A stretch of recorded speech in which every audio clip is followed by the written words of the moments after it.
ইস, যে জায়গাটায় নাদিয়া ছেলেটাকে ধরেছিল সেখানে যদি একটা সিসি ক্যামেরা থাকতো। আর পাবলিকও কেমন, ওকে একটু হেল্পও করবো না?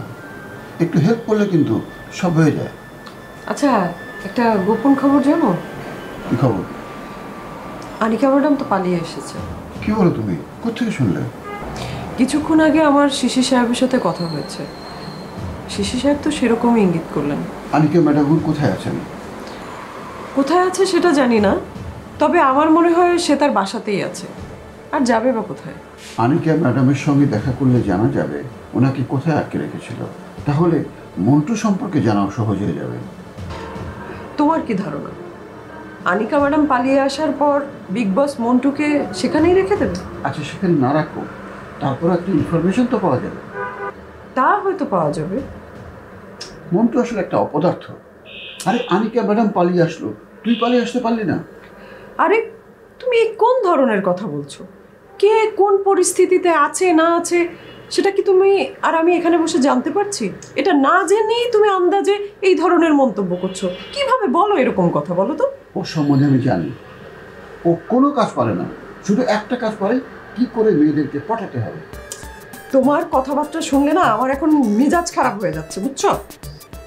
এইটাই পৃথিবীর নিয়ম, সত্য কথা শুনলে সবার মেজাজ খারাপ হয়ে যায়।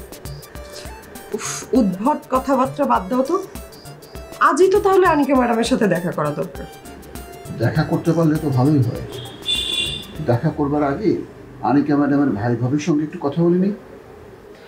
আচ্ছা, আমরা যে আনিকা ম্যাডামের সাথে দেখা করতে যেতে চাই এ বিষয়ে শিশির স্যারের সাথে একটু আলাপ করে নিলে হতো না? আমি শিশির স্যারের সঙ্গে কথা বলে নেব, অসুবিধা নেই।